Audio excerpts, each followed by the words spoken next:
コールドスリープから目を覚ましたら、300年後の世界だったなんて。正直、自分で言ってても突拍子のない話って思うし、信じられないけど。でも、状況証拠は揃っちゃってるんだよね。他に説明のしようもないし。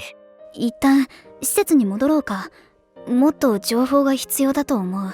一体何が起こってこんなことになったのか調べないと。何か近づいてきてる。綾瀬さん、下がって。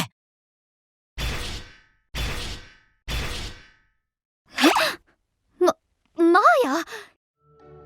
陰キャ男子の兄とドライな妹。義妹生活。マーヤ？生きてたの？もしかして同じコールドスリープで？待って、様子がおかしいよ。さっきの発症ともなんか変だった気がするし。正門認証完了。綾瀬咲、浅村優太を確認。同級生モードに移行。正門認証？同級生モード？やっほー！咲、浅村くん、久しぶり。ざっくり299年154日6時間37分ぶりだね。全然ざっくりじゃない。っていうか、やっぱりただの奈良坂さんじゃないな。マーヤは私のマスター。私はマーヤドロイドモデル711だよ。ドロイドっていうことはロボットなの？すごい、よくできてる。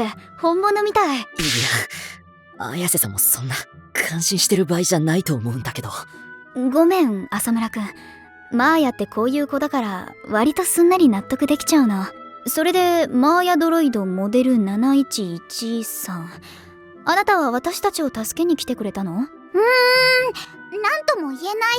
詳しい話はマスターがするから、とりあえずついてきてよ。やっほー！さっき浅村くん、この映像を見てるってことは無事に目を覚ましたんだね。よかったよ。おめでとう。そしてようこそ最終戦争後の日本へ。最終戦争って、やっぱり街がこうなってるのは戦争で滅びたからなんだ。きっかけは私が開発したアンドロイドだった。某国と協力して開発してもらったの。もともとは弟の面倒を見る負担を軽減させるためのお手伝いアンドロイドのつもりだったんだけど。弟の面倒を見るためにアンドロイドを作るって、すごい発想だな。思った以上に高性能で、介護補助を目的に各国の医療機関や福祉施設で注文が殺到してね。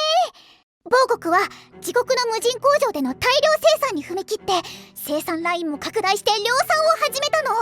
友達の顔が大量に並ぶのはさすがにちょっと怖いね。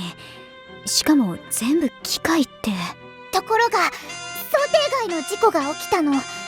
無人工場をつなぐネットワークの AI が自我を持ち始めて、生産されたアンドロイドは完全に乗っ取られ、人類への反乱を起こしちゃったの。あっという間にアンドロイドは世界中に散らばり、最終戦争に発展しちゃったんだ。世界中が火の海に。誰も止められなかったんだね。女子高生型アンドロイドに滅ぼされる世界。やはり JK は最強。浅村くん、現実逃避しないで。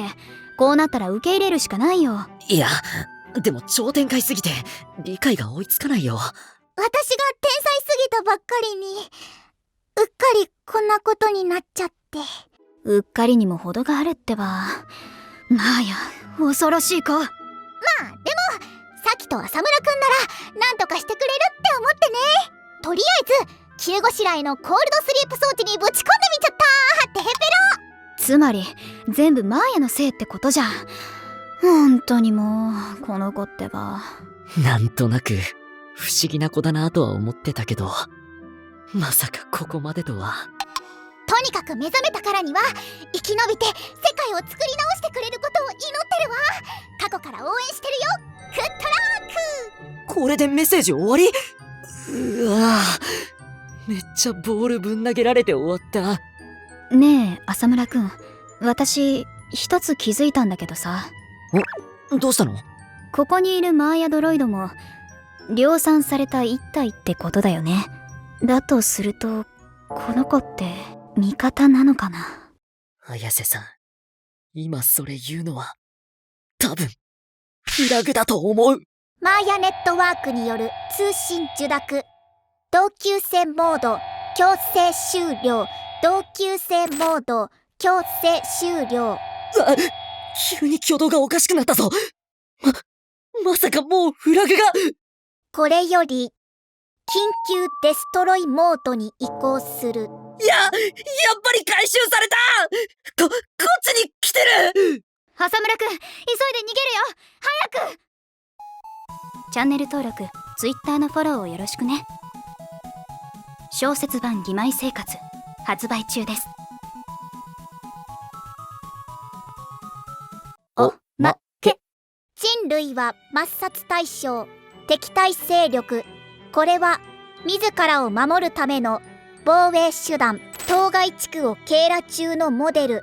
前期集合せよ。